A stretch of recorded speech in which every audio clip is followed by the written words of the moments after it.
السلام عليكم، مرحبا بكم في قناه سهام استيتيك انفورماسيون. اليوم غادي نهضروا على واحد التقنيه اللي مطلوبه بزاف في عالم التجميل، اللي هي تقنيه رفع الحواجب او البراو ليفت. الا كنتي مهتمه بالجمال غير جراحي بقاي معايا حتى لاخر الفيديو.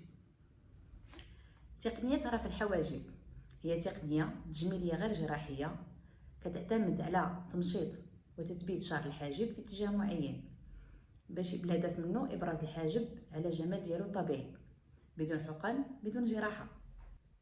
فهاد التقنيه مناسبه للناس اللي عندهم الفراغات في الحواجب، اللي عندهم الحجبان هابطين، اللي عندهم الحاجب هابط، اللي بغاو يبينوا مظهر ديال الحاجب طبيعي وانيق. وكذلك غير مناسب للناس اللي عندهم حساسيه قويه ولا عندها التهابات جلديه.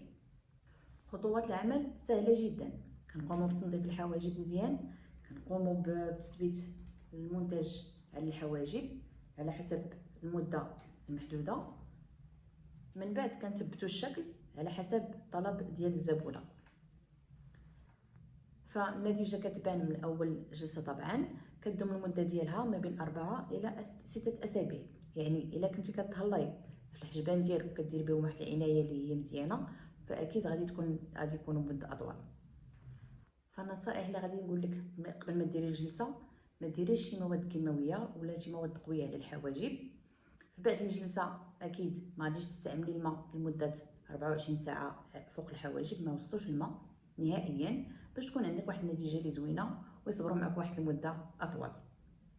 الا عجبتكم لا فيديو ما تنساوش لايك واشتراك في القناه باش يوصلكم دائما الجديد. ولا بغيتوا حجز المواعيد او تكوين في هذه التقنيه هذه، فغادي نخلي لكم الروابط في صندوق الوصف. ادخلوا عندي وتواصلوا معايا في الواتساب ان شاء الله. السلام عليكم، شكرا لكم، فيديو جاي ان شاء الله.